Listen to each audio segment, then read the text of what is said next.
4, breaking news. This is WYFF News 4 at 6 in high definition. The investigation into the death of Clemson student Tucker Hipps is continuing. And tonight we're getting a better look at the bridge where he fell. WYFF News 4's Mandy Gaither is live and local in Oconee County for us tonight. Mandy? Well, Michael, this case is still very much under investigation, but today we are looking into one of the possible reasons that Tucker Hipps fell from this bridge. Phi Epsilon's voluntary weekly fitness run started around 5:30 Monday morning at the fraternities quad on Clemson's campus. That's on Alpha Beta Circle. Deputies say it continued to Heisman Street by Fike Recreation, and then the group turned onto Williamson Road towards Highway 93. Once on 93, the runners went onto the Seneca River Bridge on the side closest to the Y Beach. Once across, the group went over the median and then back over on the other side of the bridge. Fraternity members told deputies Tucker Hipps lagged behind the others during that run. This is the way the bridge looks at around 7 in the morning, still a little dark, and from this view you can see the spans are pretty far apart. Oconee County Sheriff Mike Crenshaw says there's 8.5 feet between them. One possibility deputies are looking into is whether Tucker tried to jump from one span to the other in order to catch up with the group. We want to make sure that we have all the facts, no speculation, no innuendo or anything else. Oconee County Sheriff's Office spokesman Jimmy Watt says deputies worked into the night Wednesday following up on interviews. The investigation is still ongoing and no new information will be released until that investigation is complete. But in a sit-down interview yesterday, Sheriff Crenshaw says he does believe there will be closure for Tucker's family and friends. I feel confident through our investigation that we should be able to determine this. With some things that we're doing, the investigators, the things that they're following up on today. So, we just ask that everyone be patient. And deputies are continuing to ask anyone who may have been driving in this area of Highway 93 near the Seneca River Bridge around 5:30 to 6 a.m. Monday morning that may have seen something to give them a call that might help them in this investigation. That number to the Oconee County Sheriff's Office is 638-4111. Mandy Gaither, WYFF News 4 live in Oconee County.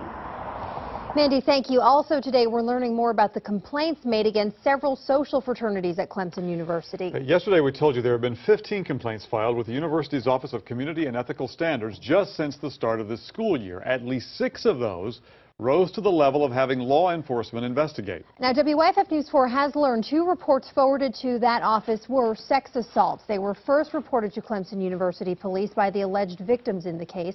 One reportedly is being investigated by officers in Georgia. It allegedly happened the weekend of the Clemson-Georgia football game. The other victim says she was sexually assaulted on August 15th, and that case was forwarded to the Oconee County Sheriff's Office, according to the report.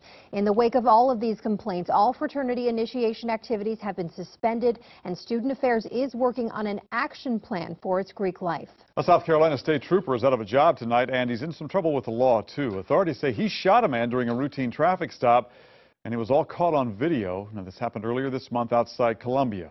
We need to caution you here. We're going to show you the video. The victim did survive. He was shot in the hip, and he is recovering tonight. Can I see your license, please? Get out of the car! Get out of the car! Get on the ground! Get on the ground! I just got my license. You taking my license? Put your hands behind your back. Put your hands behind your back. What did I do, sir? Are you hit? I think so. I can't feel my leg. I don't know what happened. I just felt my leg. Rick. Why did you shoot me? Well, you dove head first back into your car. I'm sorry. Then you jumped back out. I'm telling you, get out of your car. I'm sorry. I didn't hear 2 words. Your seatbelt violation, sir. Seatbelt? I just pulled it off right there at the corner to pull in the gas station. Ah! That fired trooper is Sean Grubert. He stopped LeVar Jones on September 4th. Authorities say Jones was unarmed at the time. Grubert was let go on Friday. He is charged tonight with assault and battery of high and aggravated nature. That carries a sentence of 20 years in prison. Grubert went free on a $75,000 bond last night. Attorneys for the man authorities say killed his 5 children are asking for a gag order in the case. Deputies think Timothy Jones took his children to their Lexington home and killed them after picking them up from school on August 28th. Authorities say he later dumped the bodies in a remote area in Alabama. Jones is charged with 5 counts of murder. Defense attorneys say recordings of 911 calls, coroner's reports, and Jones' mental health records should not be shared publicly. At Greenville's federal court this morning, the Torres family settled a 4-year lawsuit with the city for $500,000. Andrew Torres suffered from schizophrenia. A struggle with police in 2010 involved tasers and eventually Torres' death. WYFF News 4's Allie Miles was there to find out why the family chose to settle. Andrew Torres died in his bedroom on August 9th of 2010. More than 4 years later, that case was settled in court today. The Torres family's lawyer claims police officers used such excessive force on 39-year-old Andrew that he died in his house, never committing a crime. The family had called 911 asking for help, saying Andrew needed to be taken to the hospital. The 39-year-old suffered from paranoid schizophrenia. The family alleges several police officers entered the family home, made their way into Torres' bedroom, and shocked him with a taser repeatedly as he tried to hide under his bed. The family claims police also held him down until he was unable to breathe and he died on the bedroom floor.